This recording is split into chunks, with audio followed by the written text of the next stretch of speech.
Welcome everyone, today we have 10 new glitches in Super Mario Maker 2. Today we go over a semi-invincible boom-boom setup, we go over a really interesting disappearing clown car, we go over an awesome flying cannon situation, and much more. Without further ado, let's dive in.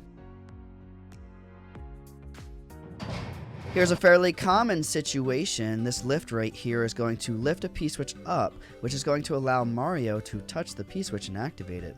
This happens when you're standing on top of this semi-solid right here.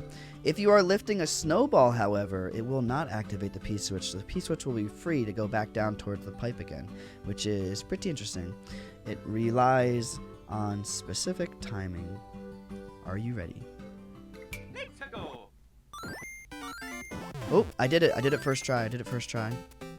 So I didn't hit the P-switch. So it hit, didn't hit. And that's because I lifted the Snowball up. So, interesting little glitchy glitch.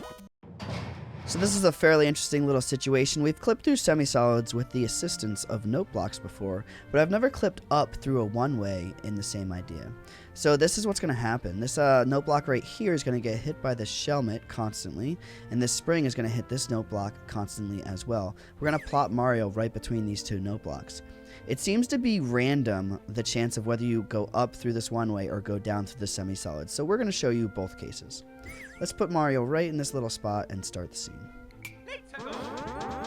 Now if I don't do anything, he kind of just like sits here. I'm going to start jumping. Ah, we made it up through the top one way. So that's pretty good. That's interesting and that's new to me.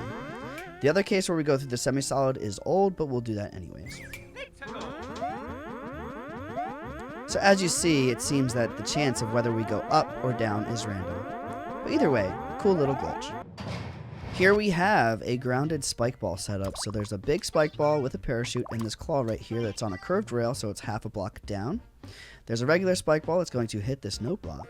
There is a muncher inside of it. The muncher goes up and pushes the spike ball off, and as you know, or should know if you've been watching the videos, that this will glitch the vertical motion of this spike ball, which will do one interesting thing. Basically, it just won't break against these note blocks. So it'll roll all the way to the left and bonk against that left note block, and then start rolling over to the right, and then get stuck between these two. It's a pretty cool little glitch. So it hits that note block and doesn't break. It just starts going back the other direction. Unless I hit it with a shield, apparently. Otherwise, it'll start to slide underneath this note block over here because of the conveyor belt and will clip under and get stuck over in that position. Which is pretty cool. So what's gonna happen here? This block right here has a Fireflower inside of it. It's gonna go up and then fall back off of this rail. As it falls down into this open spot, this cannon is going to shoot out a spike ball, which is going to hit the block and start releasing the Fireflower. The Fireflower is going to release, finally, when it's inside of this on-off switch. And then that creates an interesting little situation. So right here we have a Fireflower that is inside of a on-off switch. Now if I do a normal jump, we will actually collect the Fireflower. If I do a duck jump, we will not. So right here I duck jump and we can hit this on-off switch without catching the flower. But if we do a normal jump, for whatever reason, we grab the flower. Interesting little situation, and that could lead to some really cool little troll levels. Here's a cool little situation. These munchers right here are going to get pushed to the right by this conveyor belt. They're going to get squeezed up against these munchers right here. When we jump into this situation, when we jump into this one-way pocket right here, we're going to get smushed between those, and we're actually not going to take damage unless we jump in a certain direction. So when I jump in here, it's going to smush us into this POW block, and then smush us into that little spot right there. And as long as we don't really jump in left or right, we'll be fine. So if I jump up without pressing a direction, I'm fine. When I'm on the ground, I can press left or right and be safe as well. I press left and I jump up and we're fine. But as soon as I hold left or hold right as I jump, that's when we get damaged. Otherwise, we're cool. We're chilling. No problem here. We just cannot press left or right as we jump, because then we are dead. As you are probably well aware, you can stand on sideways springs like this. In the Airship Night theme, there's low gravity. And with the SMB2 costume, we can lift up these springs and throw them. I'm going to throw this spring in that column right there and try to jump on it. You're going to see that we cannot actually jump on it like normal. We're going to bounce around. This is like the intangible spring that happens when you have an SMB2 costume and it gets shot from a cannon. This is very similar. After the third bounce or so, it becomes solid again. For I don't know what reason. But at first, at least, we just bounce on it. This is very, very strange.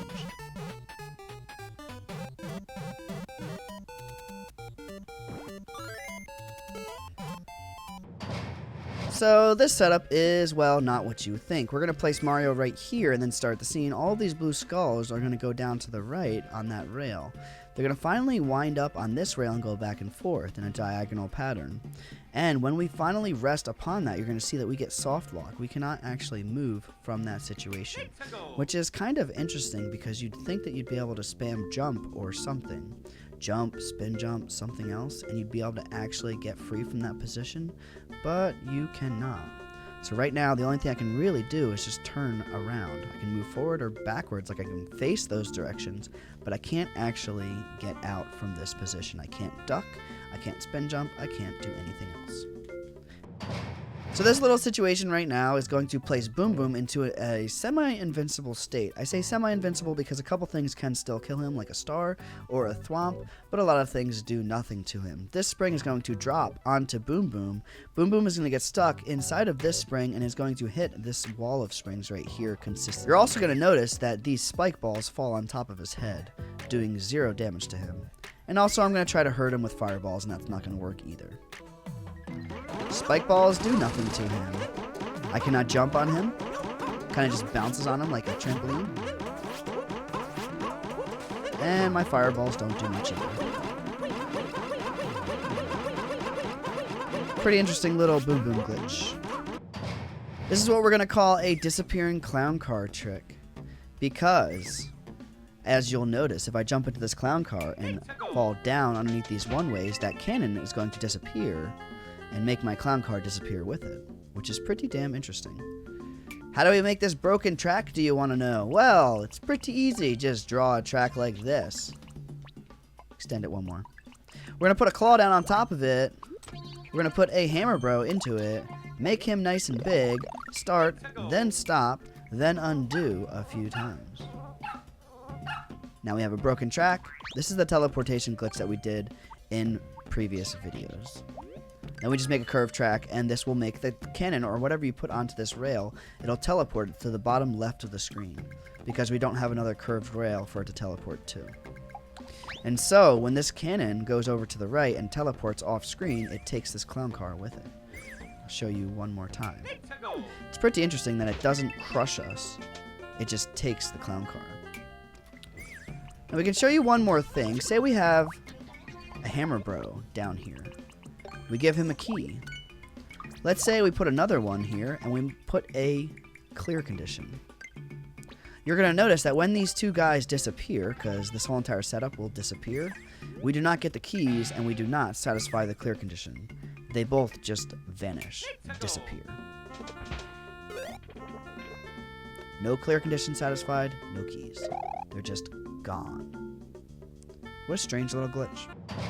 So here we have a similar setup to those hyperspeed setups. These cannons are going to get stuck to this launcher right here because the block behind the launcher gets deleted, gets blown up immediately as the scene starts. Because this block, the flying block, pushes the bomb up against this cannon and blows up. That's also going to kill the chain chomp inside of this cloud. It's going to allow this whole situation to rest on this cloud and create a pretty cool level mechanic. So we have a flying cannon machine thing going on here, which is pretty cool. This could be really, really awesome for a level. You can place the cannon in different directions so that the bullets fly different ways, and red cannon, black cannon, you can do a bunch of different things with this. I think this is a really, really interesting, really cool level mechanic, or at least it could be.